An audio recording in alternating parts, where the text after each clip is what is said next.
So here we are. This is episode Four of Pastors in Perkatory, where we sample coffee and talk about the topic of the week. Amen. So I think we should start with the coffee. Sounds good. Does smell first? Yeah, I think the recurring theme is going to be how bad I am in identifying coffee. Ooh, wow.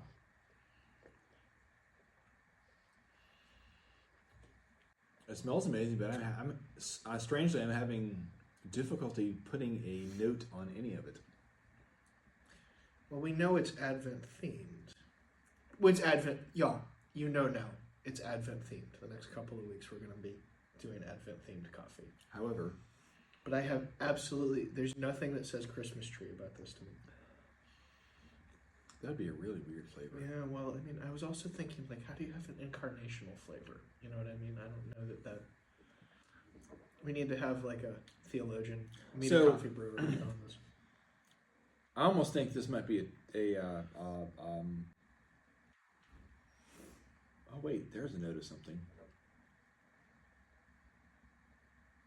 But it's subtle. So, I'm not tasting anything Christmassy in this. The only thing I'm thinking is possibly hazelnut, but that's about it. I don't think there's anything in here that seems exotic and unusual to me. Does the title include the word roasted? I feel as though it does. It does not. I'm just like so bad at this. You may have stumped me this week. Turtles in a cup. Turtles in a cup. Do we have any more information here? I didn't know turtle tasted like this. Nothing. I never would have ever what does that mean? I mean, the candy turtles are peanut and chocolate. It feels like they gave it a title and then expected us to know what the title was. I don't know what that means. So, do you guys know what that means? Yeah, Can you comment and help us out, please? Just turtles in a cup tastes like regular coffee to me almost. So with a hint of something. It's utterly baffling. It's not bad at all. No, it's good coffee as coffee goes, but it just never would have. The word turtles would never have appeared in my guess. Yeah. So, sometimes we're baffled. Mm-hmm. And I know that the series we've been doing is Images of God, which can be very baffling. Without even meaning to, I just really laid that one across the plate for you. You did. It was great. It was fantastic. So all of our baseball fans will appreciate these references. So 2 weeks ago, you started us off in this series with Revelation 4, the image of God in the throne room, the untouchable God that is way in God's realm that we can't even get anywhere close to.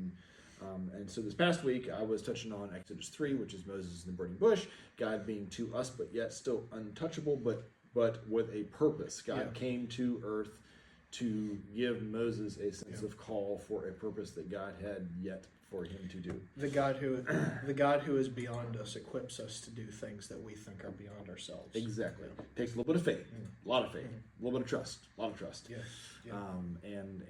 We are sometimes really good at listening to the direction, and sometimes really bad at listening to the direction. So really good at listening to those who are trying to lead us in that direction, and sometimes really bad at listening to those who try and lead us in that direction. That's just the nature of humanity through history.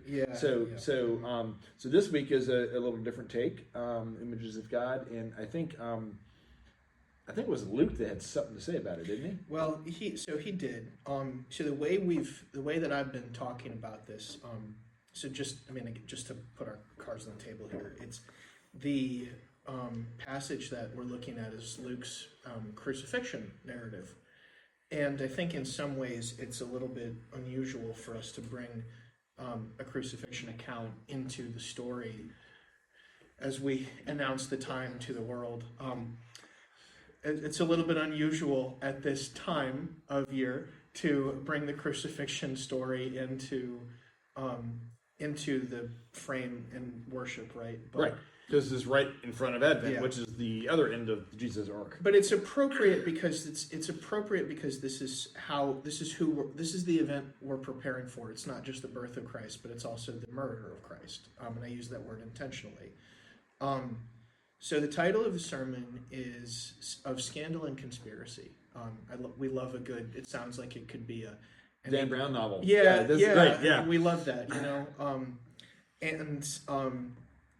The scandal in the passage, which we talked about, kind of baffling things, but we're so used to telling the story over and over and over again.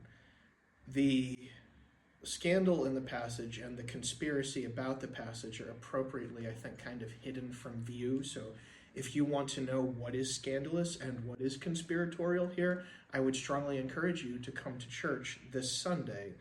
What I will say, Where? 903 Forest Avenue, Trinity United Methodist Church.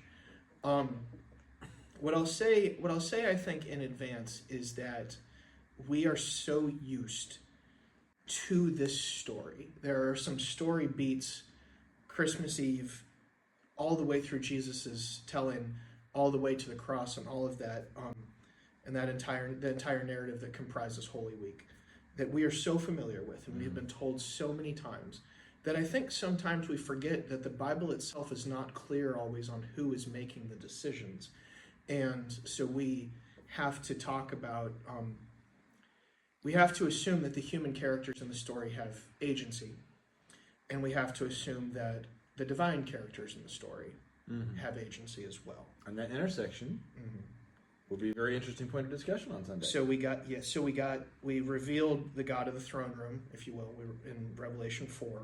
We encountered this God in the burning bush in Exodus. Right.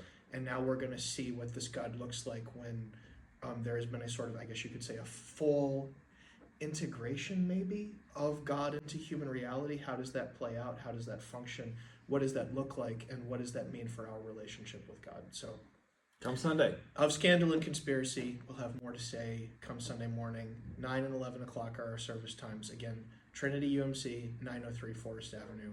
I hope, I'm preaching, so I try to say, I hope it'll be a good time. I hope you get something from it. So Trinity, where the coffee and the hearts are warm. Amen.